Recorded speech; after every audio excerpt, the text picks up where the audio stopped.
Most of the time I use my modern Fuji or Leica gear. Clean, sharp, reliable. But every now and then I like to throw something strange into the mix, something that doesn't quite behave.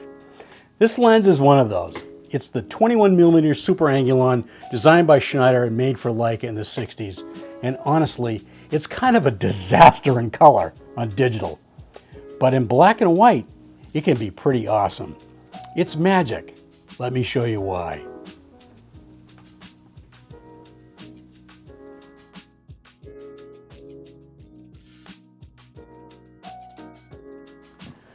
What if one of the most beautiful wide-angle Leica lenses ever made turned out to be a perfect digital lens, but only in black and white?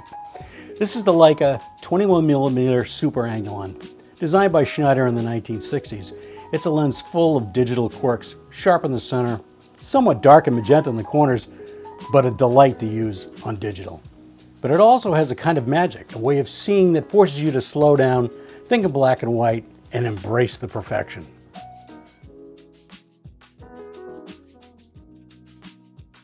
The 21mm Super Angulon was one of Leica's earliest ultra-wide offerings.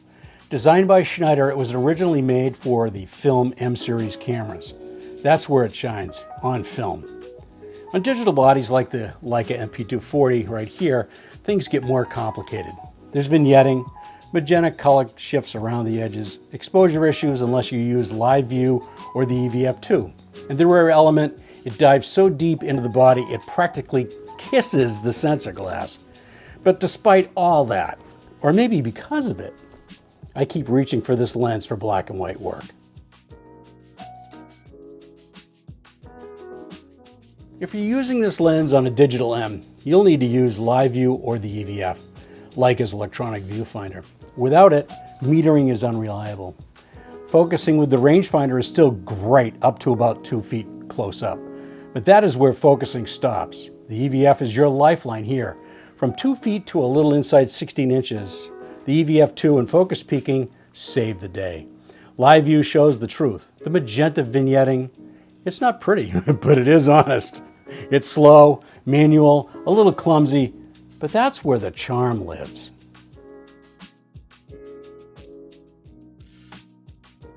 Let's talk about the character.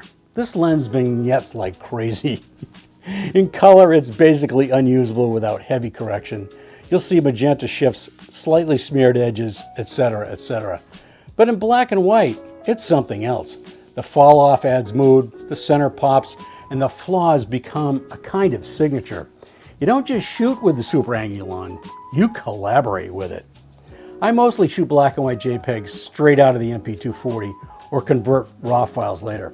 Either way, I'm leaning into the look.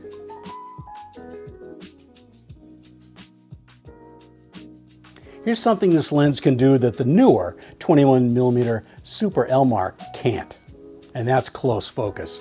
The Super Angulon focuses down to around 16 inches or even a bit closer. That opens up compositions the modern lens just can't reach unless you crop in. You can lead the eye from tight foreground textures into sweeping backgrounds. Once you get a feel for it, it's surprisingly intuitive. For me, this is a big deal as all my ultra-wide shots use heavy foreground to pull people into the image.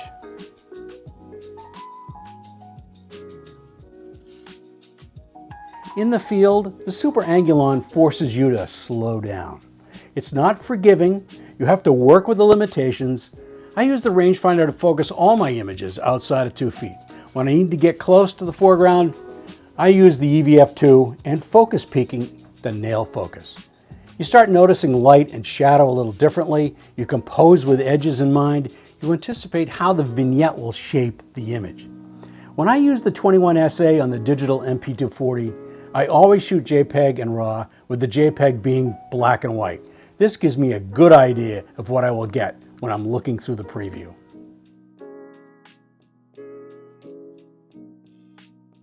Compared to the modern 21mm Super Elmar, the Super Angulon loses on paper. The Super Elmar is sharper, cleaner, and more accurate, but it's also more clinical. Less soulful, the Super Angulon might frustrate you, but it will never bore you.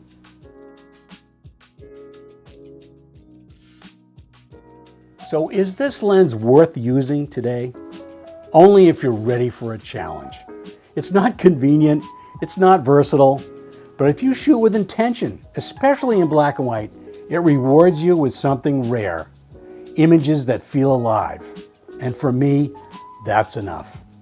Well, what a great day we've had shooting with the MP240 and the 21mm Super Angulon, made by Schneider for Leica back in 1963 or thereabouts. Gotta say, it's been fun. It's been exciting.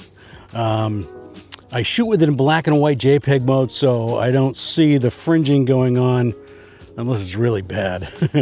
So I get to see it when it's back in Lightroom, and I'm looking at the raw file, and you can see that on the right-hand side, in a horizontal, the right-hand side is really heavy. Left-hand side is not nearly as bad. So vertical, the bottom is gonna be really heavy, and the top is not gonna be. That's if you're shooting like this. So having the EVF here is a big deal. It's a big deal when you're getting in really close focus. But it also helps if you're going to do what? You're going to frame with this. Now you can frame with a bright line finder, but they cost a ton of money. A new one's like $1,000, what, $900 or what? That's crazy. That's a lot of money. So I've been using a Ricoh GV1, cost $100 used. A lot less money. Now, that being said, this is great if you're going to be using it for close-up, inside 16 inches thereabouts, because you can push this little button on the front and you can get that preview going. You can also use the LCD on the back, but it's a little bit more difficult to use. I can't see I got to be looking through this thing to be able to see the what do you call it, the really fine red peaking, because it's not what it's supposed to be. It's supposed to be heavy. I've got it set on heavy, but it's not heavy. It's really light. You can barely see it. So anything outside of 2 feet, I'm focusing with the rangefinder because it's really accurate.